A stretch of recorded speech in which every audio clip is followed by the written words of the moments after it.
The marriage certificate felt like a death warrant in her trembling hands. Elena stared at the signature, her signature, next to his. Dante Moretti. The name that made grown men cross themselves. And now it was legally bound to hers. "This changes nothing," he'd said 3 hours ago, his voice cold as the marble floors she scrubbed every morning. "You clean my house. Now you wear my ring. The FBI thinks I'm a changed man. You get your green card. Business arrangement." But the way his jaw tightened when the federal agent congratulated them told a different story. The way his hand lingered at the small of her back during the courthouse photo. The way he'd whispered in Italian, words she wasn't supposed to understand, when he thought she wasn't listening. "Dio, cosa mi hai fatto?" God, what have you done to me? Elena folded the certificate with shaking fingers. Outside his penthouse window, New York glittered like broken glass. Beautiful. Dangerous. Just like the man she'd just married. What she didn't know, what nobody knew, was that she had a daughter. A 4-year-old girl named Sophia, hidden in a cramped Queens apartment with Elena's sister. The secret she'd die to protect. And the man she'd just married? He destroyed people who lied to him. This is a story that will grip you from beginning to end. If you want to know how a fake marriage became the most dangerous love story in New York, subscribe to the channel and leave a comment telling us where you're watching from. Every view matters. Let's begin.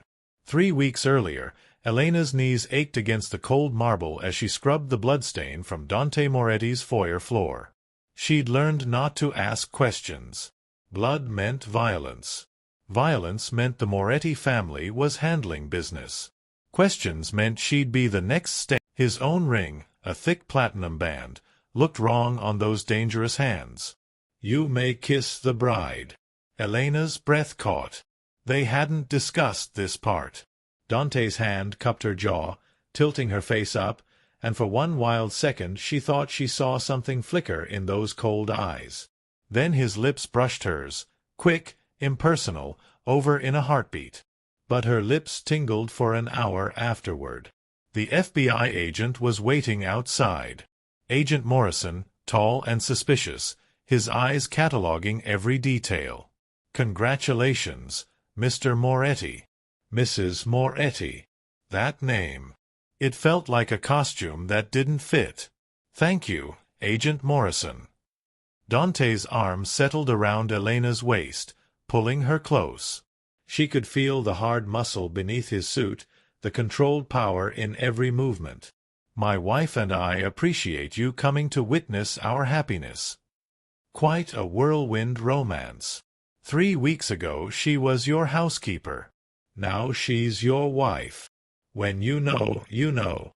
Dante's smile didn't reach his eyes.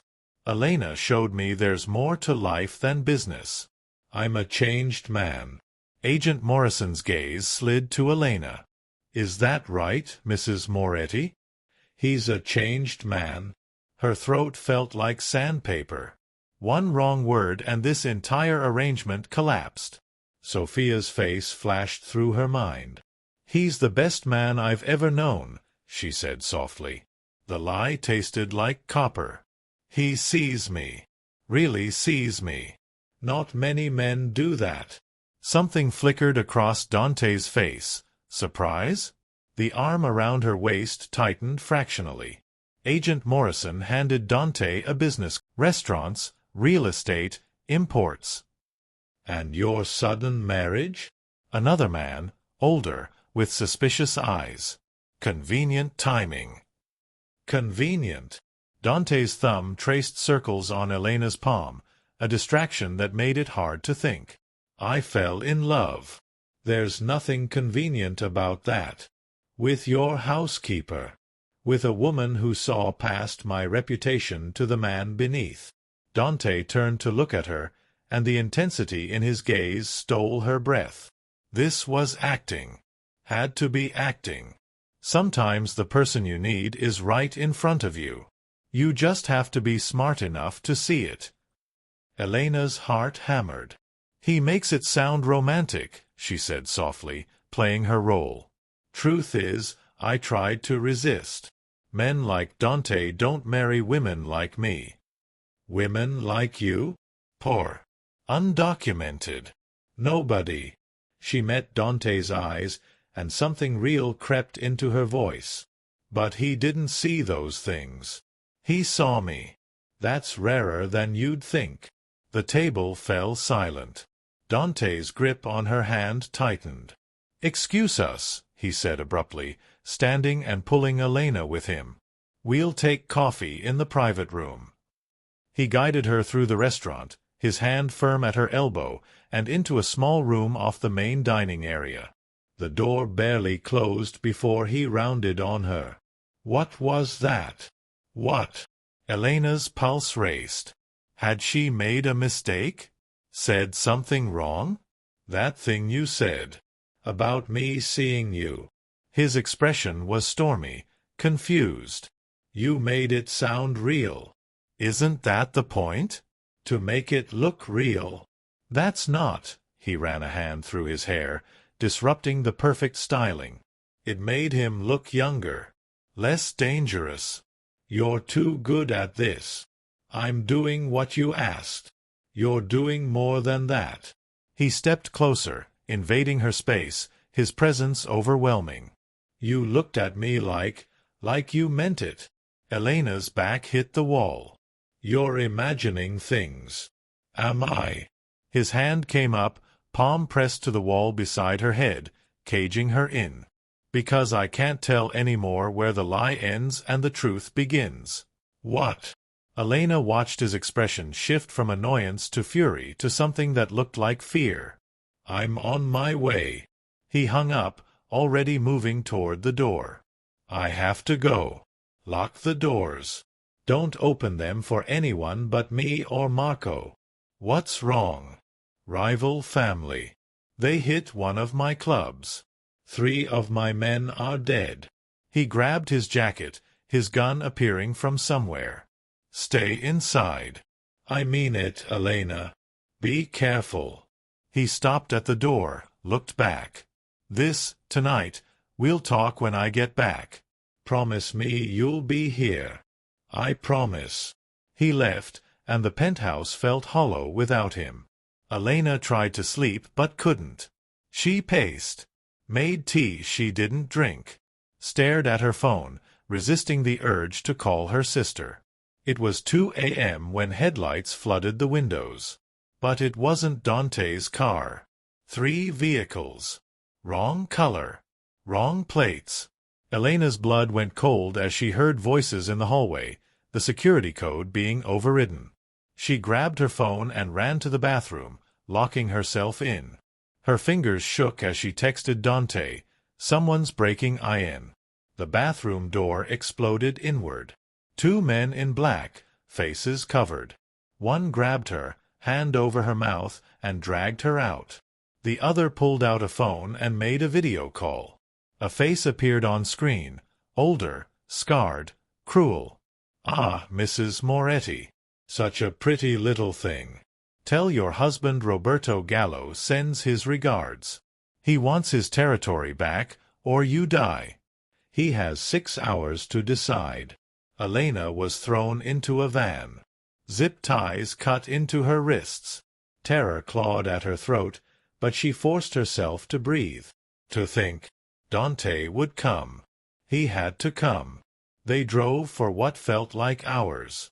When the van finally stopped, she was dragged into a warehouse. Cold. Abandoned. The kind of place where people disappeared. Roberto Gallo. Then she thought of the man in front of her. Flawed, dangerous, but capable of a love so fierce it rewrote all his rules. Sophia needs to meet her stepfather, Elena said. Think you can handle a 4-year-old? Dante's smile was pure sunshine breaking through storm clouds. With you? I can handle anything. He kissed her again, softer this time, a promise of all the tomorrows they'd fight for together. 2 weeks later, Elena stood in the penthouse living room, watching Sophia explore her new home with wide eyes. The little girl ran from room to room, marveling at the space, The view, the fact that she finally got to live with Mommy. Dante knelt down to Sophia's level, suddenly awkward. "Hi, I'm Dante." Sophia studied him with serious eyes. "Are you Mommy's real husband now?" "Yeah, baby," Elena said softly. "He's real. Does he know how to make pancakes?" Dante looked helplessly at Elena. "I have people for that?" Sophia giggled. "Mommy makes the best pancakes." "Then I guess I need to learn." He held out his hand. "Deal? You teach me pancakes, I'll teach you something. What do you want to learn?" "Italian." Sophia bounced excitedly. "Mommy speaks Italian when she's on the phone." Dante's eyes widened, shooting to Elena. "You speak Italian?" Elena bit her lip, cheeks flushing. "My grandmother was from Sicily. She raised me. I've been understanding everything you've said for 8 months. Everything." His voice dropped, dangerous and amused. "Everything. Including when I said that I was the most beautiful thing you'd ever seen?" "Yes." "And when you told Marco you were losing your mind over me?" "That too." She smiled innocently. "I speak 5 languages, actually." Grandmother insisted. Dante stared at her for a long moment, then started laughing. Really laughing, a sound she'd never heard from him. Sophia giggled too, even though she didn't understand why. "You're incredible," he said finally, pulling Elena close while Sophia jumped on the couch. "Absolutely incredible." "Pancakes," Sophia demanded. "You promised." So they went to the kitchen. The notorious Dante Moretti, his housekeeper-turned-wife, and a 4-year-old girl with her mother's eyes, and made the worst pancakes in New York history. Burnt, lumpy, disastrous, and absolutely perfect. 5 years later, Elena stood on the penthouse balcony, watching the sunrise paint Manhattan in shades of gold. Behind her, she could hear Sophia practicing piano. Her daughter was 9 now, confident and brilliant, fluent in 4 languages and dreaming of becoming a diplomat. Strong arms wrapped around her waist.